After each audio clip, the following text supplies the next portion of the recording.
To easily access live transcribe by using side and volume up buttons on Samsung Galaxy S24 Ultra, you have to select side and volume up button as the shortcut to open live transcribe. To do so, swipe down the top of the screen and then tap setting icon. Scroll down the screen to find accessibility. Tap accessibility. Tap advanced setting. Under accessibility shortcut section, tap side and volume up buttons. Find live transcribe and then select it.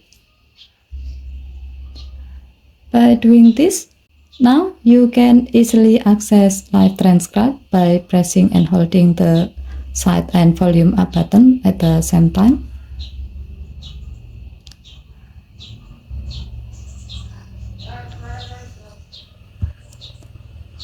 And then tap live transcribe. Okay, thank you for watching. Please help to like and subscribe. Have a nice day.